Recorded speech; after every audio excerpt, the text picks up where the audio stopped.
Mile High Huddle. All right, I'm going to do a quick share screen here.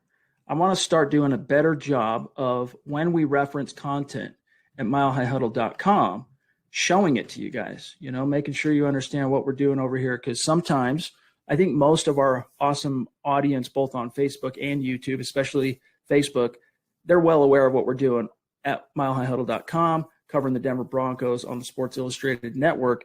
But the YouTube people, I don't think sometimes they realize all the additional work and articles and videos and breakdowns that are happening at milehighhuddle.com. So this is an article that Nick published yesterday, and it's part one in his, let me get rid of this, video wants to follow me, in his grading of the Broncos roster going position by position, starting with the quarterback position. And, of course, the main players here, we have Drew Lock, Jeff Driscoll is going to be the veteran backup. Brett Rippon entering his second year, former undrafted rookie. And then this year's version of the undrafted rookie from Vanderbilt, Riley Neal. Now, you guys really should go read this article, but I'm going to boil it down here so that Nick can kind of explain where he's at on this with the grade overall. Grade, B-. Nick, I could go through and read this. If it was Zach and I could read the quote and then we can analyze, but you're the one that said it. So what's your take on B-? Why B-? Why not an A? Why not even a lesser grade, considering how unproven the room is? I think there could be an argument for both sides. Well, quarterback's a unique position where really you're only going to see one guy on the field. So while the backup's the entire room does make sense, you want to weight it to that number one starter. It's not like wide receiver where you're looking at the number 4 and number 5 guys being contributors still. So obviously it mostly comes down to Drew Lock. If the Broncos did have a younger upside arm, let's say they took Jalen Hurts in the second round, would have been a waste of a second round pick with not knowing exactly what Drew Lock is yet. But just for example, that could kind of change the grade. But right now, I think the B- is probably a fair grade for Drew Lock, and that puts him in the average starting quarterback area. Now, after 5 games, I know that he went 4-1. He had flashes, but the way I described the Scangarello offense with Drew Lock was essentially the bike with training wheels on it. They didn't ask him to do a whole lot from a mental perspective. Sometimes he's a little bit late on some of the reads. Sometimes he was a little bit I guess, what's the word I'm looking for here? It'll come to me. But just he would make reads where he'd be a little bit overzealous. Skittish? Not skittish, but, like a gunslinger. I can fit that in there. Your mechanics aren't great. You lose a little accuracy. You're a little bit late. Guess what? That's going the other way sometimes in the NFL. Yeah. So you saw that a little bit in the Houston game. He had a pick like that. He had a pick like that against the Chargers with Denzel Perryman. So sometimes just a little bit, overzealous.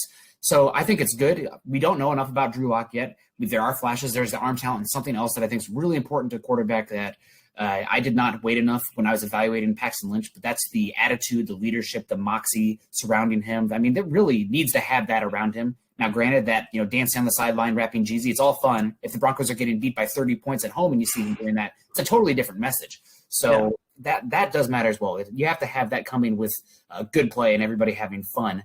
But overall, I think a B- is a fair grade, but there is a large error bar on that B- because Drew Lock is still such an unknown. 5 games, we saw flashes. Cautious optimism is warranted. I already cracked the beer, Duke. I also see comments on the crack that beer, Nick. But I'm not saying beer, but there's something in here. So B- could be worse, could be lower. If he plays poorly, could be a C- or worse. But Drew Lock, 5 games, the flashes he had, there's a lot of upside there. The arm talent, the improvements that he showed, not only from college to preseason, but the preseason to when he came in those final 5 games, to the final 5 games as well. You saw just every single week getting a little bit better, improving in areas. So he could end up being an A, but I just think given where we are right now with what we know, a B- is about as fair of a grade as you can get. And you're not really getting much padding of that grade with the likes of Jeff Driscoll, Riley Neal, and Brett Rippon. I was just going to say, especially considering the relative inexperience and unproven resume behind Drew Lock, I think that's a more than fair grade. And, look, everyone's excited about Drew Lock.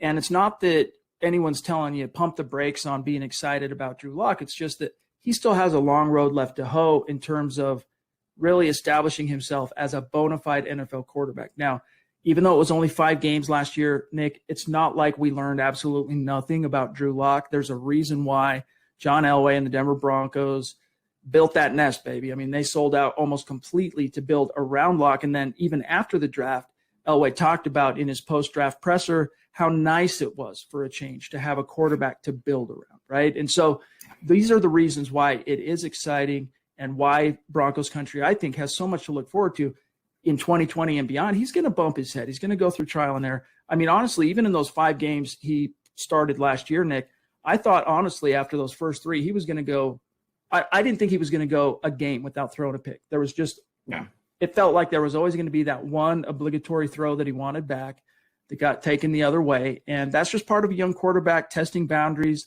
learning and figuring out what he can get away with, what he's capable of at the next level. This isn't Missouri. This isn't the SEC, as phenomenal as the SEC is. It's just a different animal.